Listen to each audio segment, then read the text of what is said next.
வணக்கம் நண்பர்களே, எல்லாரும் எப்படி இருக்கீங்க? நீங்க எல்லாரும் நல்லா இருக்கீங்கன்ற நம்பிக்கையோட நான் இந்த வீடியோவை ஆரம்பிக்கிறேன். இன்னைக்கு நம்ம இந்த வீடியோவில் எந்த புத்தகத்தை பத்தி பார்க்க போறோம் அப்படின்னா, எழுத்தாளர் சுஜாதா அவர்கள் எழுதிய டாக்டர் நரேந்திரனின் வினோத வழக்கு அப்படின்ற ஒரு புத்தகத்தை பத்தி தான் பார்க்க போறோம். நான் எல்லா வீடியோவிலும் சொல்றது போல என்னுடைய நோக்கம் இந்த புத்தகத்தோடைய முழு கதையை உங்ககிட்ட சொல்றது கிடையாதுங்க. நான் எப்படி இந்த புத்தகத்தை படிச்சனோ அதே போல நீங்களும் இந்த புத்தகத்தை படிக்கணும், அதான் என்னுடைய நோக்கம். அதுக்கு நான் சொல்றேன் இந்த புத்தகத்தோட ஒரு சின்ன முன்னோட்டம் உங்களுடைய ஆர்வத்தை தூண்டும் அப்படின்ற நம்பிக்கையில தான் நான் இந்த புத்தகத்தை பத்தி ஓவராலா ஒரு சின்ன பிரீஃப் கொடுத்து உங்ககிட்ட ஷேர் பண்ணிக்கிறேன். ஓகேங்களா? வாங்க இந்த புத்தகத்தோட கதையை பத்தி பார்ப்போம். வழக்கமா இருக்கிற கதையில இருந்து இது கொஞ்சம் வித்தியாசப்பட்டது. ஏன் அப்படின்னா இது ஒரு நாடக வடிவில் எழுதப்பட்டிருக்கும். அதே போல இந்த புத்தகத்தின் கரு என்ன அப்படின்னு பாத்தீங்கன்னா, ஒரு கோர்ட் ரூம் டிராமா. உச்ச நீதிமன்றத்துக்கு ஒரு விசித்திரமான வழக்கம் ஒன்று வந்திருக்கும். அதாவது தமிழ்நாட்டோட தலை சிறந்த மருத்துவமனையில் இருக்க ஒரு தலைமை மருத்துவர், அவர் மேல சுமத்தப்பட்ட 3 பெரும் குற்றங்கள் என்னென்ன அப்படின்னு பாத்தீங்கன்னா, அதிகார துஷ்பிரயோகம், நோயாளிகள் மீது ஆராய்ச்சிக்காக தவறான மருந்து கொடுத்து பரிசோதனை செய்து ஒருத்தனை கொண்டுட்டாரு அப்படின்ற ஒரு குற்றச்சாட்டு. மூணாவது பாத்தீங்கன்னா, தன்னோடு மருத்துவமனையில வேலை செய்யற ஒரு செவிலியர் மீது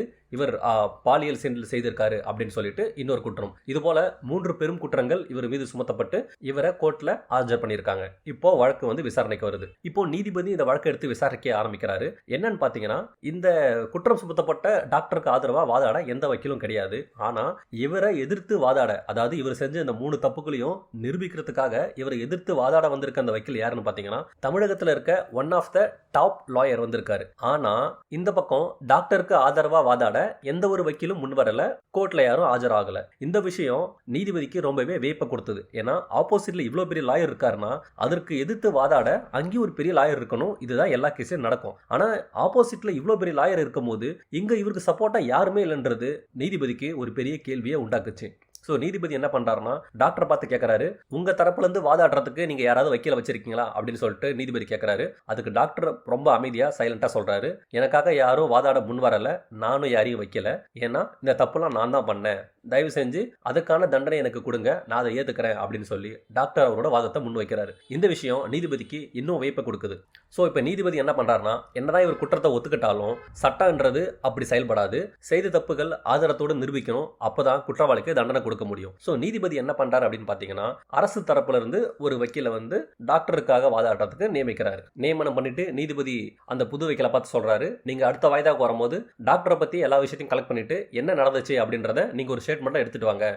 அதை பேஸ் பண்ணி இந்த குற்றங்களுக்கான தீர்வை நான் விசாரித்து அதற்கான தீர்ப்பை நான் கொடுக்குறேன் அப்படின்னு ஜட்ஜு சொல்லி அந்த கேஸை அன்னைய தேதியில் முடிச்சு வைக்கிறாரு. இதுக்கப்புறம் என்ன ஆகுதுன்னா, அந்த புதுசாக நியமிக்கப்பட்ட அந்த வக்கீல் டெய்லியும் டாக்டரை போயிட்டு ஸ்டேஷனில் பார்க்குறாரு, என்ன நடந்துச்சு ஏது நடந்துச்சுன்னு சொல்லிட்டு எல்லாத்தையும் விசாரிக்க பார்க்குறாரு. ஆனால் டாக்டர் லாயருக்கு கோஆப்ரேட் பண்ண மறுக்கிறாரு. லாயர் என்ன தான் பேசினாலும் டாக்டர் திரும்ப திரும்ப சொன்னதே சொல்கிறாரு, அந்த 3 குற்றத்தை பண்ணது நான் தான், எனக்கு தண்டனை வாங்கி கொடுங்க, நீங்கள் என்ன தான் எனக்கு ஆதரவாக வாதாடினாலும் நீங்கள் என்ன தான் பேசினாலும் நடக்க போகிறது என்னன்னு எனக்கு தெரியும், இந்த கேஸுக்கு என்ன தீர்ப்பு வரப்போகுதுன்றது எனக்கு தெரியும் அப்படின்னு டாக்டர் சொன்னதையே திரும்ப திரும்ப சொல்லிட்டு இருக்காரு. இந்த விஷயம் அந்த லாயருக்கு ரொம்ப கியூரியாசிட்டி கொடுக்குது. சோ டாக்டருக்கு என்ன நடக்க போகுதுன்ற விஷயம் முன்னாடி தெரிஞ்சிருக்குன்னா, இது சம்திங் பின்னாடி ஏதோ ஒரு பெரிய சக்தி இயங்குது, அவங்க டாக்டருக்கு ஏதோ ஒரு பெரிய சதி பண்ணியிருக்காங்க, அதனாலதான் டாக்டர் ஆல்ரெடி ஃபெட் அப் ஆகி கிவ் அப் பண்ணிட்டு நடக்க போறதா தான் ஏத்துக்கிறேன் அப்படின்ற மைண்ட் செட்டுக்கு வந்திருக்காரு அப்படின்ற விஷயத்த லாயர் புரிஞ்சுக்கிறாரு. ஸோ இப்போ லாயர் என்ன பண்றாருன்னா, தானே களத்தில் இறங்கி எல்லா விஷயத்தையும் கேதர் பண்ணும் அப்படின்னு முடிவு பண்ணி டாக்டர் வேலை செஞ்ச அந்த ஹாஸ்பிட்டல், அவருடைய ஃப்ரெண்ட் சர்க்கிள், அவருடைய தனி பிரைவேட் கிளினிக், இது எல்லாத்துக்கும் போயிட்டு லாயரே நேரடியாக கிரவுண்ட்ல இறங்கி விசாரணையை ஆரம்பிக்கிறாரு. இதுக்கப்புறம் இந்த புக்கு ரொம்பவே இன்ட்ரெஸ்டிங்கா இருக்கும். ஆனால் அது எல்லாத்தையும் நான் உங்களுக்கு இங்கே ரிவீல் பண்ணிட்டேன்னா நீங்க இந்த புக்கு படிக்கிறதுக்கான காரணமே இல்லாமல் போயிடும். ஏன்னா இந்த புக்கில் இருக்க சுவாரஸ்யமே அந்த 3 குற்றங்கள் சுமத்தப்பட்ட டாக்டர் ஏன் அதை பண்ணாரு அப்படின்றதான் அங்கே ரீசனு. ஏன் அந்த குற்றத்தை அவர் ஏத்துக்கிட்டாரு அப்படின்றதா இதுல இருக்க இன்னொரு முக்கியமான ட்விஸ்ட். சோ நான் உங்களுக்கு ரொம்ப மேலோட்டமா சொல்றேன், அப்பதான் உங்களுக்கு இந்த புக் படிக்கும் போது உங்களுக்கு அந்த சுவாரஸ்யம் கிடைக்கும். சோ இப்போ அவர் மீது சுமத்தப்பட்டிருக்க அந்த 3 குற்றங்கள், அதுல ஃபர்ஸ்ட் பாத்தீங்கன்னா அதிகார துஷ்பிரயோகம். இந்த இடத்துல டாக்டர் மேல சுமத்தப்பட்டிருக்க குற்றம் எந்த அடிப்படையில அதிகார துஷ்பிரயோகம் அப்படின்னு அவங்க சொல்றான்னு பாத்தீங்கன்னா, ரொம்ப வருஷமா கோமால இருந்த ஒரு பேஷண்ட்டை டாக்டர் வந்து கருணை கொலை பண்ணியிருப்பாரு. நம்ம எல்லாருக்கும் தெரியும், கருணை கொலைன்றது நம்ம நாட்டில் தடை செய்யப்பட்டது. அதை பண்ணணும்னா நீதிமன்றத்துக்கிட்ட முறையா அனுமதி வாங்கி தான் பண்ணணும். ஆனா இங்க டாக்டர் அவர் சீஃப் டாக்டர்ன்ற காரணத்தால அவருடைய அதிகாரத்தை பயன்படுத்தி அந்த பேஷண்ட்டை கருணை கொலை பண்ணியிருப்பாரு. அதுதான் சட்டப்படி தப்புன்னு சொல்லிட்டு எங்க டாக்டர் மேல இந்த கேஸ் போடப்பட்டிருக்கோம். ஆனா அதை ஏன் அவர் பண்ணாரு அப்படின்னு பாத்தீங்கன்னா, அதுக்கு பின்னாடி இருக்கிறது ஒரு மனிதாபிமானம். ஏன்னா அந்த பேஷண்ட் ரொம்ப வருஷமா கோமால இருப்பாரு. அந்த பேஷண்டோட மனைவி, மகள்கள், மகன்கள், குடும்பத்தினர்கள் இவங்க எல்லாரும் சேர்ந்து கெஞ்சி மன்றாடி கேட்டதால தான் டாக்டர் அந்த கருணை கொலையை பண்ணியிருப்பாரு. ஏன்னா அந்த குடும்ப உறுப்பினர்களால அவரு கஷ்டப்படுறத பார்க்க முடியல. ஏன்னா அவர் ரொம்ப வருஷமா கோமால இருக்காரு. அவர் திரும்ப கோமால இருந்து நார்மலா வரமாட்டார் அப்படின்ற விஷயத்த டாக்டரோட ரெக்கார்ட்ஸ் ஆல்ரெடி அங்க ப்ரூவன் ஆயிடுச்சு. இதுக்கு மேலேயும் அவருடைய ஆத்மாவாச்சு ரெஸ்ட் எடுக்கட்டும், அவர் உடல் தான் ரொம்ப கஷ்டப்பட்டுடுச்சு, அவர் ஆத்மாவாச்சு நல்ல விதமா இயற்கை எதிட்டும் அப்படின்னு அவங்க குடும்ப நபர்கள்லாம் கேட்ட காரணத்தால தான் டாக்டர் ஒரு மனிதாபிமான நயத்தின் அடிப்படையில் அதை பண்ணாரு. இது ஃபர்ஸ்ட் கேஸோட டீடைல்ஸ். இப்போ ரெண்டாவது கேஸ் பாத்தீங்கன்னா, டாக்டர் தவறான மருந்த நோயாளிகள் மீது பரிசோதனை பண்ணியதால அங்க ஒரு நோயாளி இறந்து போயிட்டாங்க அப்படின்றது தான் ரெண்டாவது கேஸ். இப்போ இந்த கேஸை பத்தி டாக்டருக்கு ஆதரவா அப்பாயின்மெண்ட் பண்ணப்பட்டிருக்க அந்த லாயர் களத்தில் இறங்கி விசாரிக்கிறாரு. இப்போ அவருக்கு என்ன டீடைல்ஸ் கிடைக்க வருது அப்படின்னு பாத்தீங்கன்னா, இறந்து போன அந்த பேஷண்ட் பாத்தீங்கன்னா ஒரு இளைஞன். அந்த இளைஞனோட அப்பாவை சந்திச்சு இந்த லாயர் வந்து கேஸ் டீடைல்ஸை விசாரிக்கிறாரு. அவர் என்ன சொல்றாருன்னு பாத்தீங்கன்னா, அந்த பையன் சாக போறான், அவனுக்கான மருந்து இந்தியாவில் எங்கேயுமே கிடையாது. ஏன்னா அப்படி ஒரு மோசமான புற்றுநோய் அந்த பையனுக்கு வந்திருக்கிறது. அவனுக்கான மருந்து இந்தியாவில் எங்கேயுமே கிடையாது. அவனை கிட்டத்தட்ட எல்லா மருத்துவர்களும் கைவிட்டுட்டாங்க. அவனுக்கு இருக்கிறப்ப ஒரே ஒரு வழி, இந்த டாக்டர் ஃபாரின்ல இருந்து ஒரு மருந்து வர வைக்கணும். அந்த மருந்து ஃபாரின்ல மட்டும்தான் யூஸ் பண்ணிட்டு இருக்காங்க. அது இந்திய நாட்டுக்கு, இங்க இருக்க சீதோஷண நிலைக்கு, இங்க இருக்க மனிதர்களோட உடலமைப்புக்கு அந்த மருந்து செட் ஆகுமான்றது இன்னும் நிரூபிக்கப்படலை. ஆனா இந்த ஒரு வழி இருக்கு, ஒருவேளை முயற்சி பண்ணி பார்க்கலாம் அப்படின்னு டாக்டர் சொன்னதால அந்த அப்பாவும் ரொம்ப கெஞ்சி கேட்டுக்கிட்டதால டாக்டர் தன்னுடைய சொந்த பணத்தை செலவு பண்ணி அந்த மருந்தை அப்ராட்லேருந்து வர வச்சு அந்த பையனுக்கு கொடுப்பாரு. ஆனால் துரதிருஷ்டவசமா அந்த மருந்தும் அந்த பையனுக்கு ஒர்க் ஆகாமல் போன காரணத்தால் அந்த பையன் இறந்து போகிறான். அந்த மருந்தால் கிடையாது, அவனுக்கு இருக்க அந்த புற்றுநோய், ஆல்ரெடி அவனுக்கு இருக்க அந்த புற்றுநோயை அவனை சாகடிக்குது. ஆனால் இங்கே கேஸ் டாக்டர் கொடுத்த அந்த மருந்தால் தான் அந்த பையன் செத்து போயிட்டான் அப்படின்னு இங்கே கேஸ் ஜோடிக்கப்பட்டிருக்கிறது. இது ரெண்டாவது கேஸில் லாயருக்கு கிடைச்சிருக்க டீட்டெயில்ஸ். இப்போ மூணாவது கேஸ், தான் கூட வேலை செய்கிற ஒரு நர்ஸ் மேலே இவர் வந்து பாலியல் அத்துமீறல் பண்ணியிருக்காரு அப்படின்ற ரீசன். இதுக்கான காரணம் என்னன்னு பார்த்தீங்கன்னா, டாக்டர் கூட வேலை செய்யற அந்த நர்ஸ் பாத்தீங்கன்னா ஹாஸ்பிட்டல்ல தன்னுடைய நைட் டியூட்டி முடிச்சுட்டு வீட்டுக்கு போற வழியில சில மனித மிருகங்கள் அந்த பொண்ணை வேட்டையாடிடுச்சு. இந்த விஷயம் டாக்டருக்கு தெரிய வருது.